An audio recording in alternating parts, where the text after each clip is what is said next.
Este otro tema es muy importante sobre los aspectos legales en anestesia para cirugía de urgencia, no necesariamente cirugía traumatológica, sino cualquier situación de urgencia. Si nosotros nos damos cuenta sobre lo que es un paciente con trauma, que está en peligro la vida del paciente, la pérdida de una extremidad, de un órgano, y estamos saliendo nosotros en un horario son las 3 de la tarde, pero el paciente llega a las 2 de la tarde, y resulta que los compañeros de relevo, o los que entran en el siguiente turno, pues entran hasta las 4 de la tarde, como horario normal, no porque estén haciendo tiempo, ¿no? Es independiente, sino como un horario, o que a lo mejor no haya un enlace realmente de horarios. A lo mejor uno, digamos, a mí en el hospital, yo salgo a las 7 de la mañana, y mis compañeros que entran, unos entran a las 7 de la mañana, pero si están de vacaciones los otros compañeros entran a las 8 de la mañana.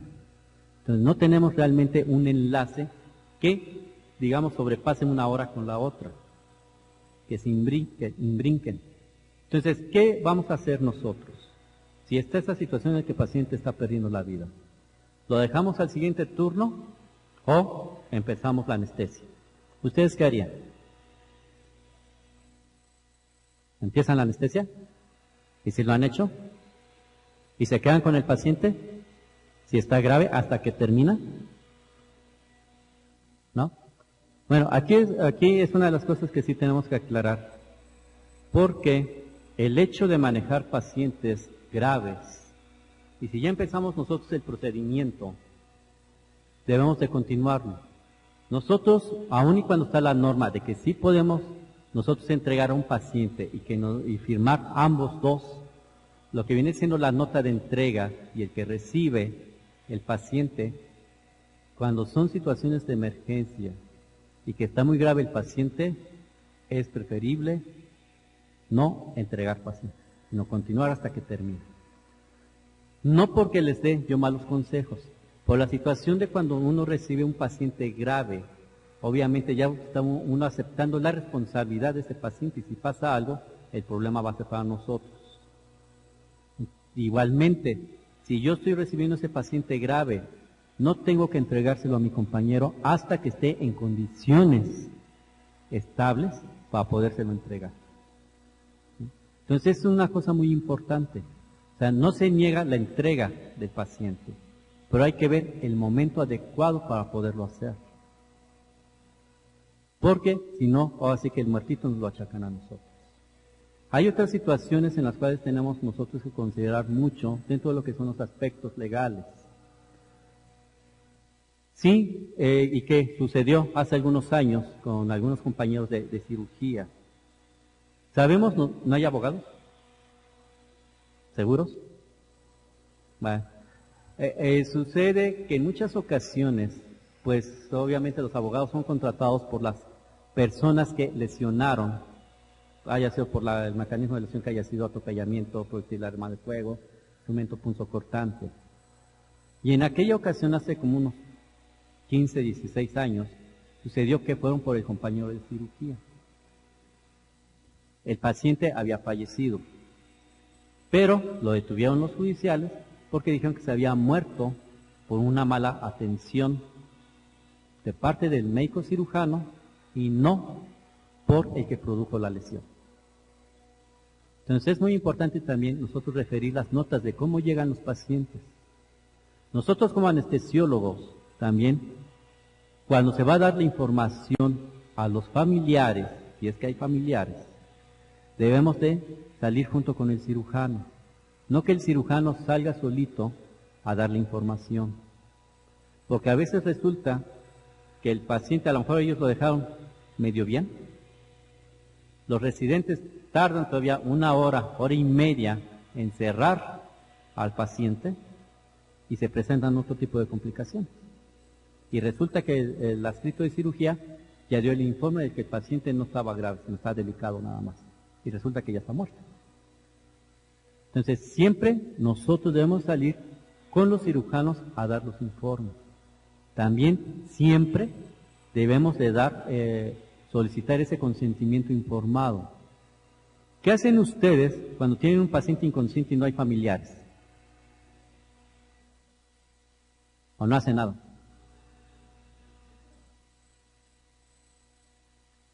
No es válido la huella digital porque el paciente está inconsciente. Entonces no fue consciente de poner la huella digital. ¿Sí, doctor?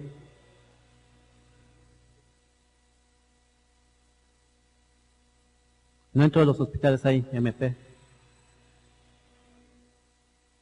Puede ser el asistente de la dirección.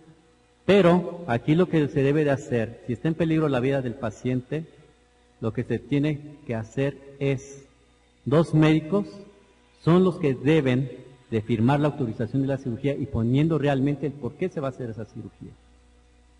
Y eso puede ser el asistente de la dirección y a lo mejor él se denomina como médico tratante, ¿no? El cirujano, el ortopedista.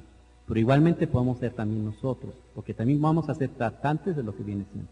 Aunque habitualmente, de cierta forma podemos decir que nos escapamos, ¿no?, de esa situación. Pacientes muy graves, pero que no haya un familiar.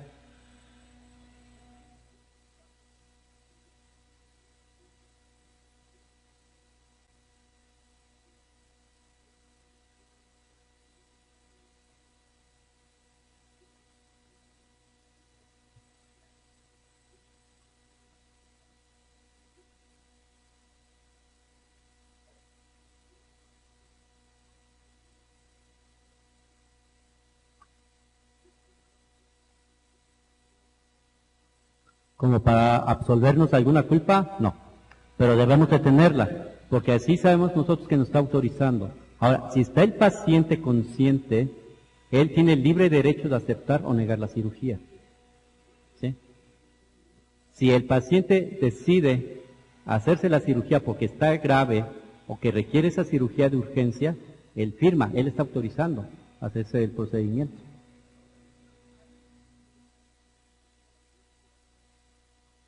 Hay que aceptar. Y te tiene que firmar de la responsiva de que no acepta la cirugía. Además. No es que incurramos en un delito, probablemente estamos incurriendo en cierta falta de ética profesional, porque nuestra ética profesional nos dice que debemos de salvaguardar la vida de los pacientes, ¿no? Pero es como con los testigos de Jehová, ¿no?, que no aceptan las transfusiones. Aunque problemas de tipo legal con las transfusiones sanguíneas, más que nada son problemas de tipo civil. ¿Sí? Y de tipo moral, lo que se llega a suceder con los testigos de Jehová. Pero si el paciente decide no operarse, tú no lo puedes forzar a que se opere. ¿Sí? Bien. Sí. Sí.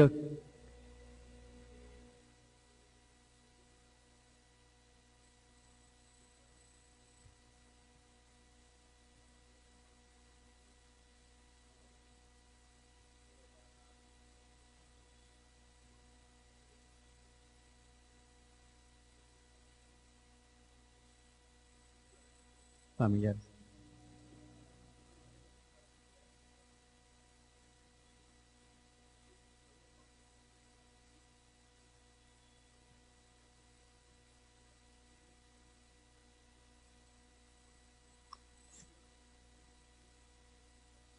No, ahí sí se tiene que, sí, ahí sí se tiene que decir realmente cuál fue el problema, porque si en dado caso, si ella se produjo el aborto y posteriormente hace un choque séptico, porque hayan quedado algunos restos, entonces posteriormente sería mayor el problema para el médico. En ese sentido, no se puede negar, aquí lo que estamos hablando es que deben de aceptar el procedimiento, pero no se puede ser cómplice de algo que quiera un paciente. Ahí sí. Bueno, la responsabilidad médica profesional es la obligación que tienen los médicos de reparar y satisfacer las consecuencias de los actos y omisiones y errores voluntarios dentro de ciertos límites cometidos en el ejercicio de su profesión. La responsabilidad médica profesional es de tipo civil, penal y administrativa. ¿Cuántas veces no llegamos a tener problemas, sobre todo de tipo administrativo? A veces vemos más o vemos mucho lo que es la cuestión de tipo civil o penal, pero también tenemos los problemas de tipo administrativo. La responsabilidad sin prueba de negligencia, doctrina de res ipsa loquitur. La causa habla por sí misma. Aplicación de la doctrina res, lesiones en nervios periféricos y quemaduras, pérdida de oportunidades, omisión o retraso en diagnóstico o tratamiento, aceptación o rechazo en paciente de urgencia. Estos dos son muy importantes para lo que estamos hablando de los aspectos legales en cirugía o anestesia traumatológica. No podemos nosotros omitir o retrasar un diagnóstico o un tratamiento, sobre todo si es anestésico quirúrgico. Tiene que meterse al paciente a cirugía, excepto si el paciente niega ser operado. Aceptación o rechazo en paciente de urgencia, era lo que mencionaba, por eso el ejemplo cuando empezamos la plática, ¿no? Nosotros no debemos de rechazar ningún paciente, aunque no tengamos todos los elementos necesarios, o a lo mejor los medicamentos que requiere ese paciente. Todo eso nosotros debemos de referirlo en la nota, porque estas son cuestiones de tipo administrativo. Por lo tanto, nosotros debemos de poner en esa nota que se está aceptando al paciente debido a la emergencia que requiere para salvaguardar su vida y que no se cuenta con los elementos necesarios para poder dar como se quisiera dar ese procedimiento anestésico quirúrgico. Pues debemos nosotros de meterlo en la nota, pero no negarnos. Alguna vez sucedió allá en el hospital de que no teníamos más que pura glucosa al 5%. Esto estoy hablando hace miles de años, ¿no? En la época, bueno, no miles, porque estamos chavitos. Que no teníamos más que pura glucosa al 5%. Y pues sabemos las complicaciones que se presentan por administrar glucosa. Pero había que administrarla y poner ahí qué situaciones se podían presentar posterior a este manejo. Y ahí entonces la situación pues se convierte ya más de tipo administrativo que para nosotros. ¿Cuáles son las instancias y tipos de quejas y demandas a las cuales nosotros nos vamos a enfrentar? ¿Son de tipo institucional o administrativa? Ante la CONAMED, las famosas quejas. Ante derechos humanos, por un maltrato a los pacientes, por negarles la atención judicial, que puede ser por la vía civil o por la vía penal, que sabemos que este es rescobote, la vía civil es más dinero, ¿sí? Y ante Profeco. Hay muchas demandas ante Profeco, sobre todo de a cirujanos plásticos, porque no quedaron bien las pacientes o los pacientes para este tipo de procedimientos. De acuerdo a la ley reglamentaria del artículo 5 constitucional, en su artículo 33, los conocimientos científicos y recursos técnicos, en urgencia inaplazable, los servicios se prestarán a cualquier hora, sin exceder una distancia de 25 kilómetros del domicilio del profesionista. A lo mejor esto no nos involucra a nosotros tanto como anestesiólogos, pero sí como médicos. Porque a nosotros nos pueden llamar a cualquier hora del día, tarde, noche. Y tenemos nosotros todo este perímetro para poder atender a una persona, a un paciente. 25 kilómetros, que sería de aquí hasta donde, más o menos. La salida más o menos a Cuernavaca, ¿no? Más o menos serían 25 kilómetros. Entonces, como anestesiólogos puede ser que no haya mayor problema, pero como médicos sí. Y acuérdense que ante todo primero somos médicos y luego ya tenemos nuestras especialidades. Entonces, si nos llaman ante una emergencia, una urgencia para la atención de un paciente, pues nosotros tenemos la obligatoriedad de atenderlos. Del Código Civil Federal y para el Distrito Federal, responsabilidad civil y obligaciones del hospital. Prestar servicios conforme a principios que orientan a la práctica médica. Siempre debería de contarse, y digo debería porque no todos los hospitales se cuentan, del suministro de los insumos necesarios y poner a disposición siempre el equipo médico necesario. Si nosotros no contamos con todo esto, igualmente hay que ponerlo en nuestras notas, ¿no? Pero no negarse a dar los procedimientos. Del libro cuarto del mismo Código Civil Federal para el Distrito Federal, efecto de las obligaciones. Consecuencia del incumplimiento de las obligaciones. Responsabilidad de daños y perjuicios por dejar de prestar un servicio o no lo hiciere. ¿Qué pasaría si nosotros nos negamos a dar la atención a ese paciente? Y se complica. Y no hablando a la mejor de pacientes traumatizados, porque sabemos que eso los tenemos que meter. Pero sabemos que hay otro tipo de urgencias médicas. ¿Cuánto tiempo realmente, digamos, apendicitis, colecistitis, etcétera? ¿Cuánto tiempo deben de estar dentro de un área de urgencias actualmente? No más de 2 horas. Si el paciente se complica debido a que no ha entrado a quirófano, pueden a nosotros decirnos que fue por el retraso del manejo anestésico quirúrgico y que por eso se complicó el paciente. El Código Penal Federal, del libro primero, título segundo, artículo 7 o 17, dependiendo si es el Penal Federal o el Distrito Federal. Delito, acto u omisión que sancionan las leyes penales. En relación a su momento de consumación puede ser instantáneo, permanente o continuo o continuado. En el artículo 15, el delito solo puede ser realizado por acción u omisión. Por lo tanto, si nosotros omitimos hacer algo, o si hacemos de más también, podemos nosotros nos pueden fincar alguna responsabilidad. Las acciones o omisiones delictivas solo pueden realizarse dolosa o culposamente.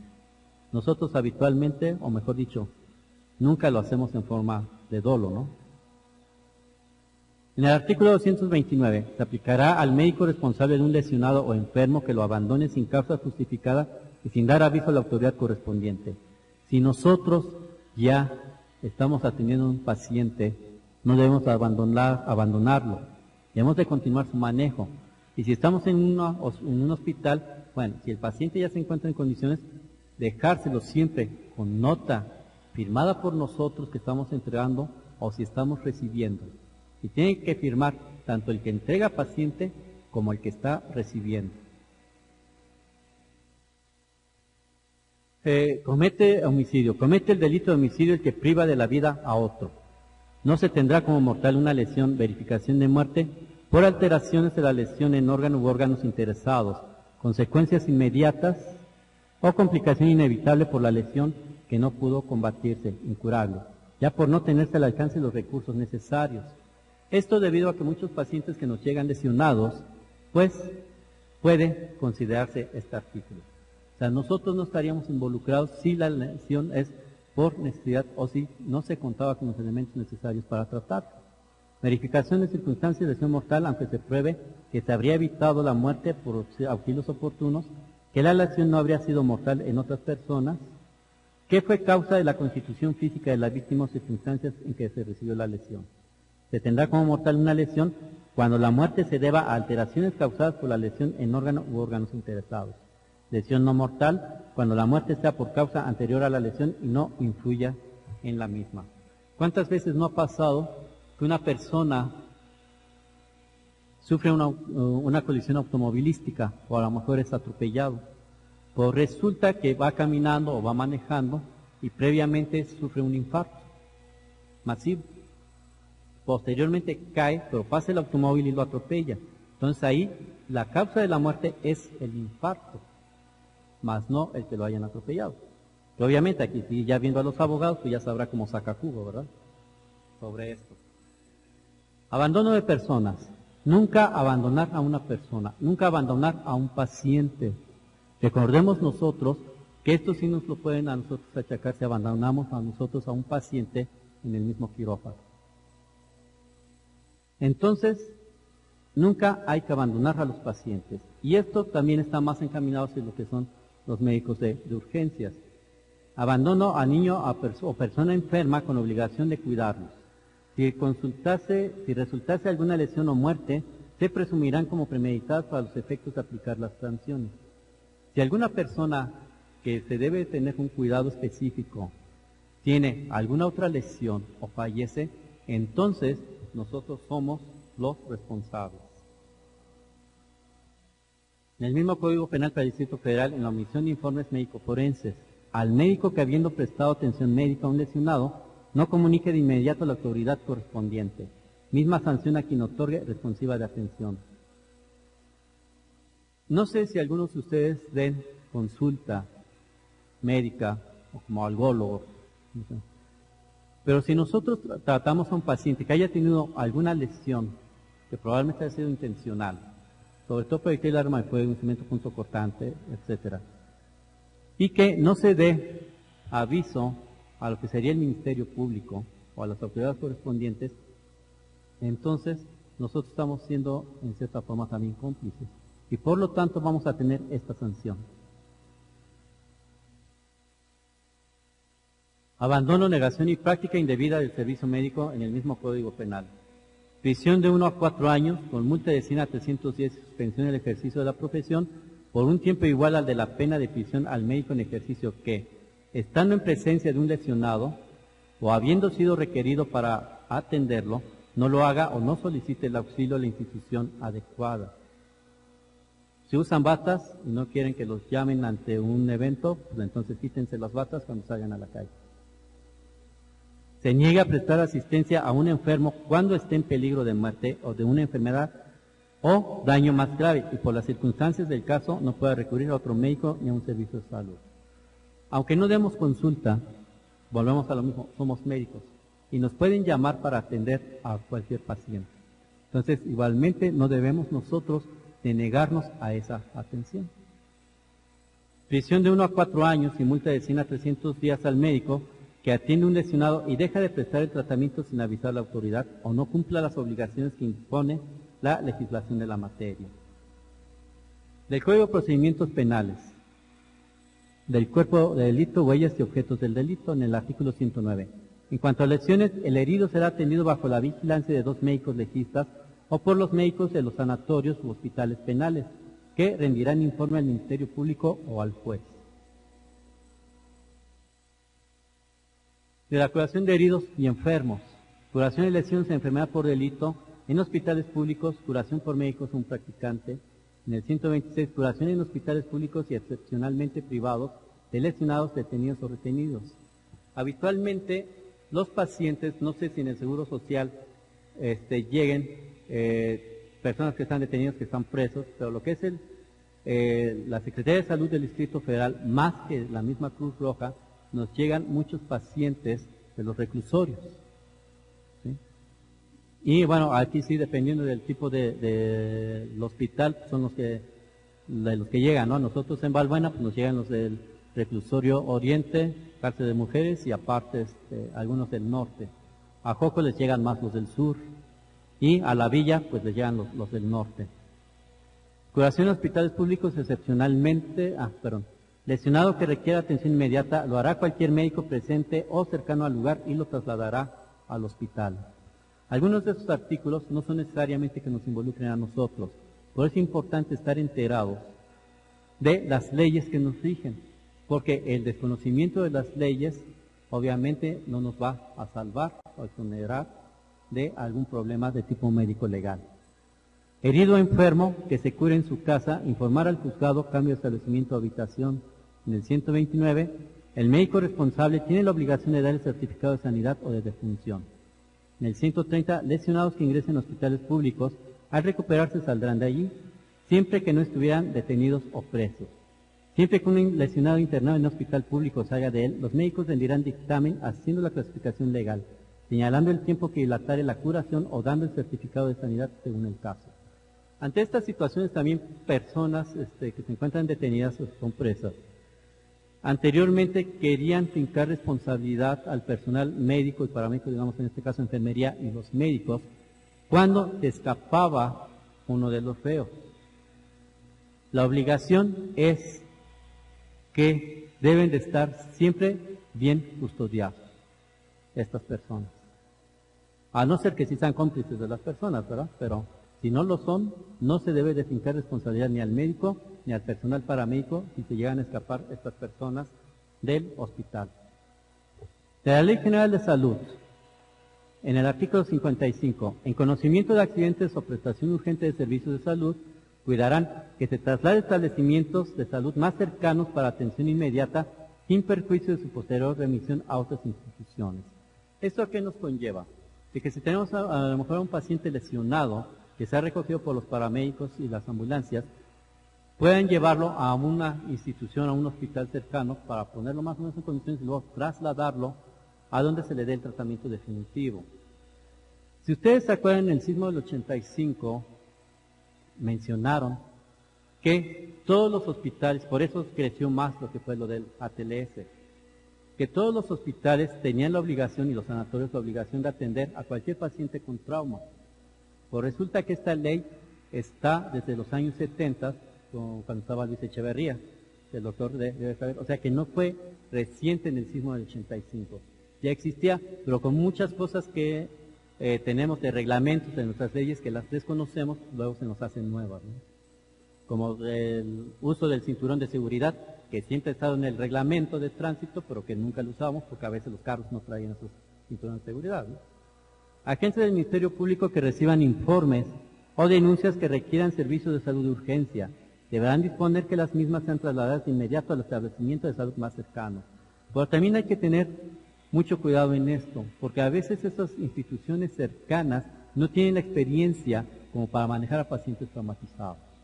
Ante esto es mejor, sí, que los paramédicos, si no pueden manejar en forma inmediata en el lugar del accidente al paciente, en 10 minutos, saquen a ese paciente de ese lugar y lo lleven a la unidad hospitalaria más cercana, pero con la experiencia de manejo en paciente traumatizado.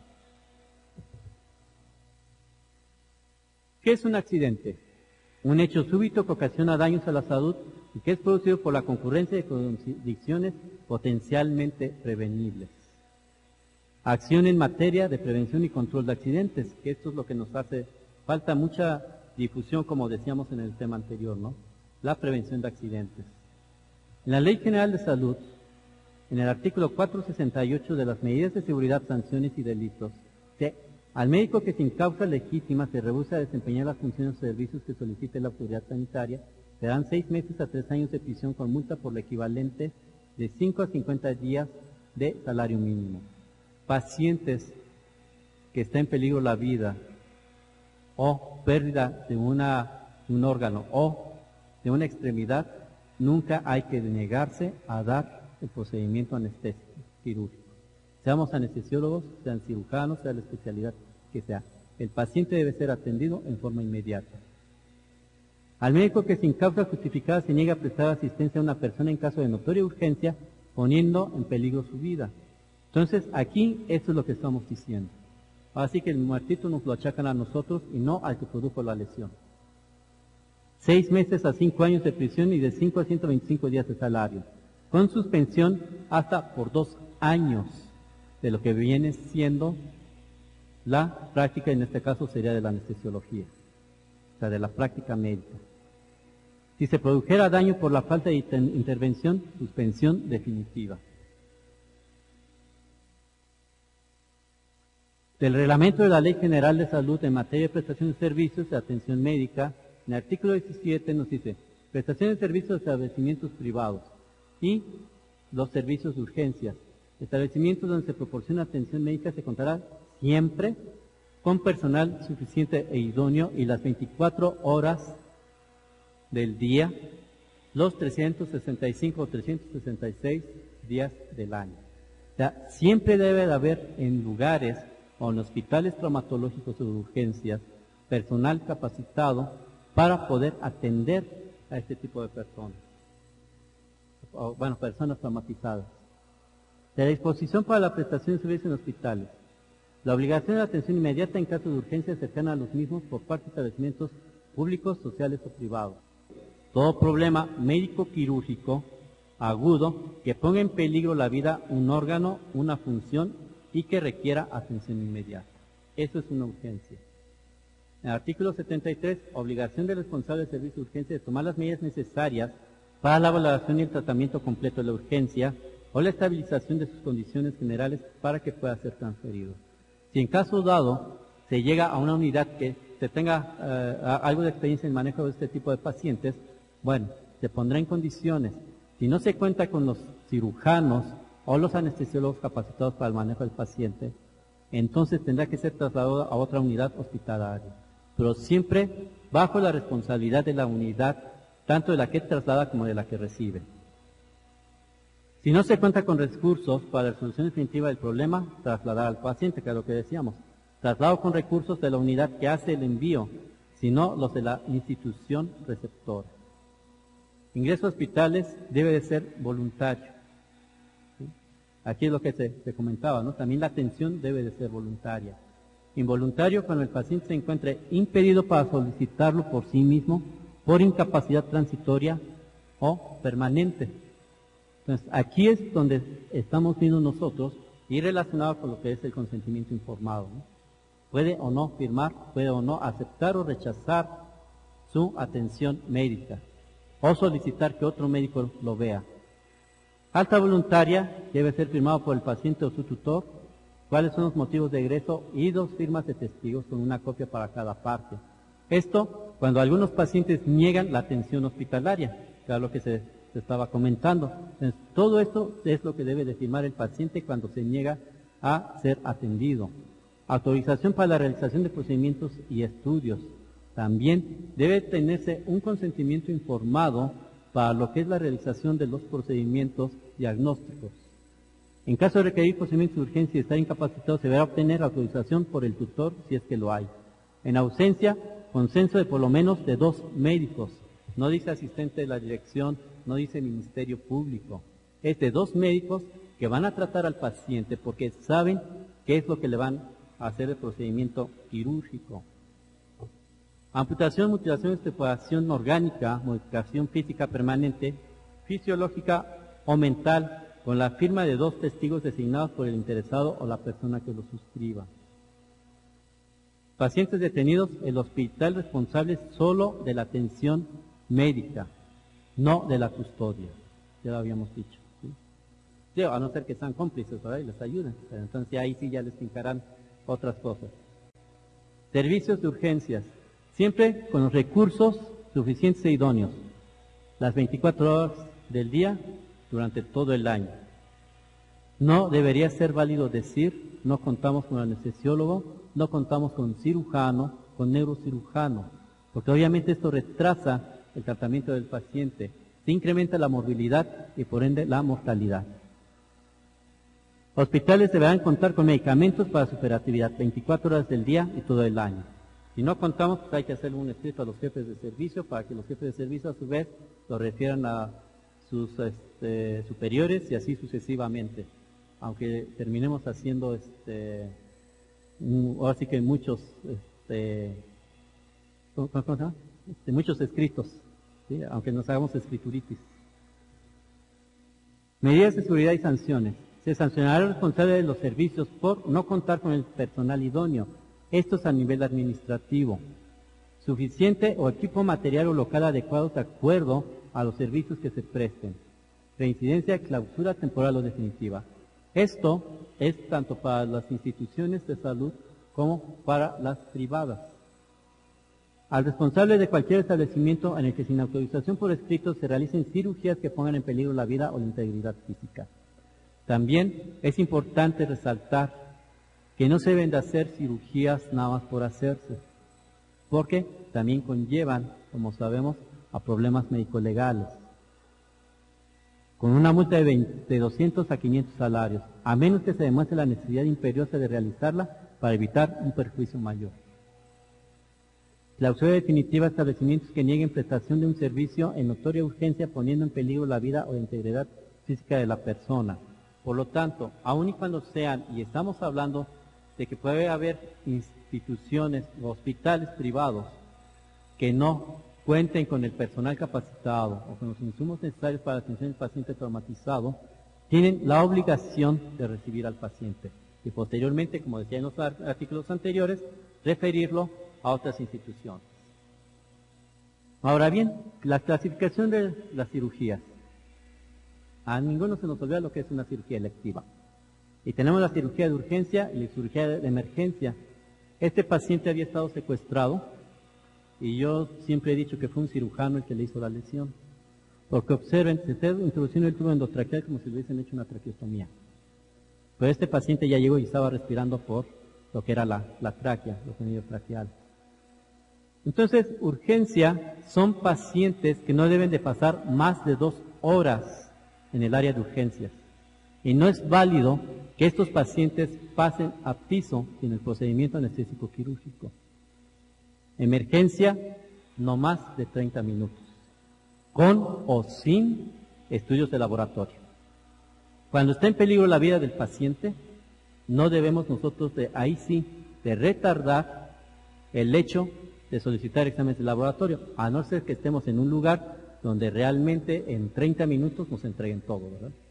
Pero a nosotros nos ha tocado pacientes que llegan en el helicóptero o de las ambulancias casi directamente al quirófano, ¿sí? Entonces no debemos de retardar la atención.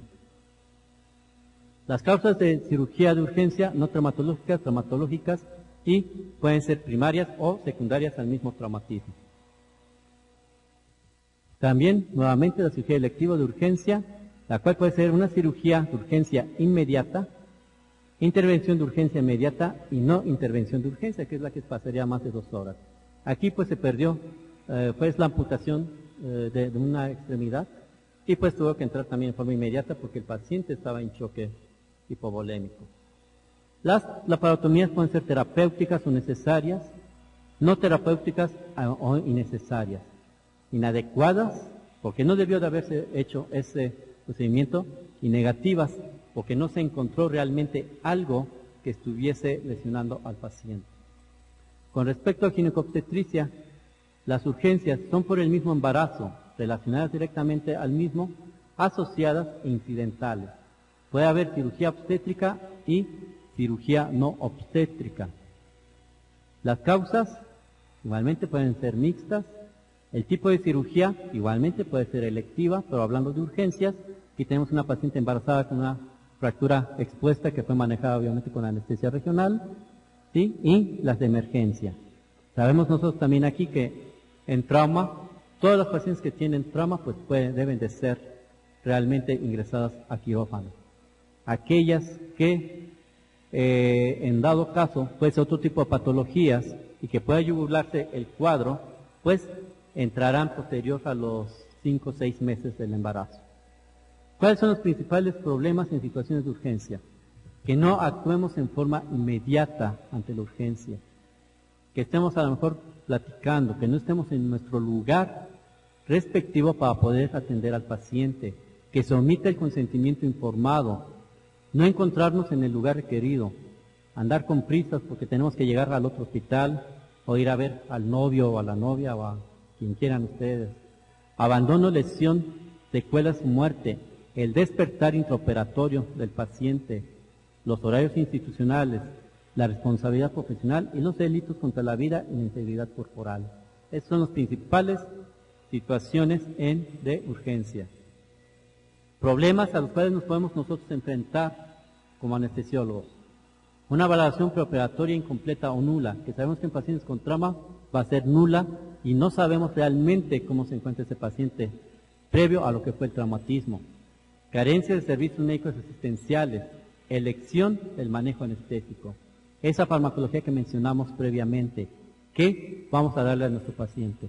Pero si no contamos más que con 4 medicamentos, pues esos 4 medicamentos tenemos que administrárselos y ponerlos en la nota, ¿sí? De que solamente contamos con esos medicamentos dentro del stock para atender al paciente. Retraso de la detección de complicaciones. Una de las cosas muy importantes como anestesiólogos es, o una de nuestras características, que debemos actuar siempre en forma rápida e inmediata, además de hacerlo bien, y la otra, prevenir las complicaciones.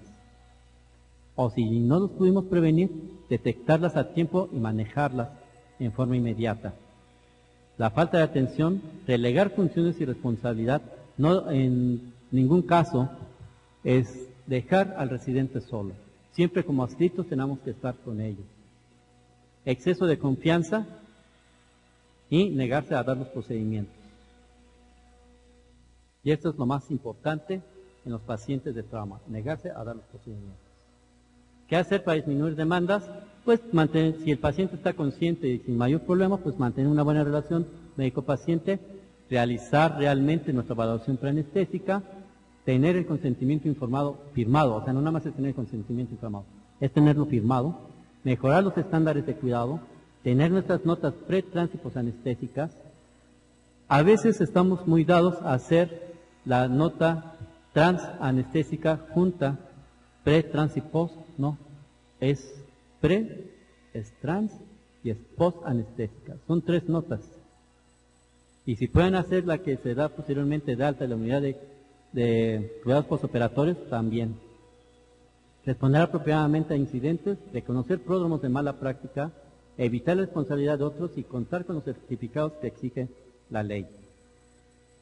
Y tenemos ya, vamos terminando, nada más nos quedan 5 minutitos.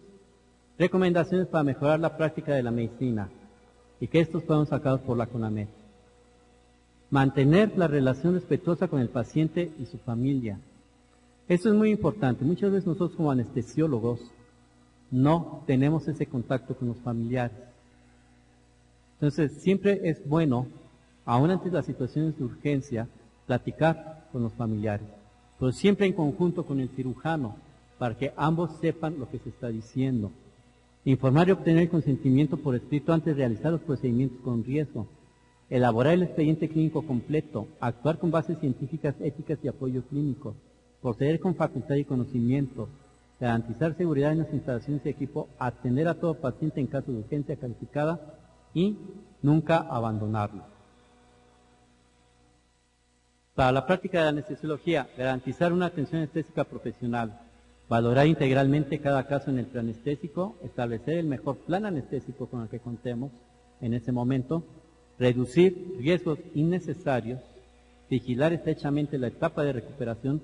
A veces en el paciente con trauma y sobre todo aquellos que están con estómago lleno, es más factible que la broncoaspiración se presente en la unidad de cuidados postanestésicos. Documentar todo el proceso de atención anestésica, procurar la atención anestésica ideal para casos fuera de quirófano. Y bueno, obviamente que pues, como dice aquí, no nos alcanza para pagar un abogado.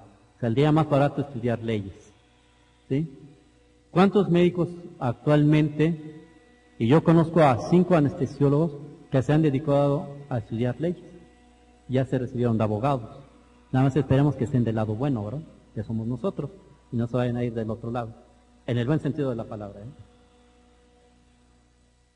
Y bueno, esperemos que no se hayan dormido. ¿Sí? Muchas gracias por su atención.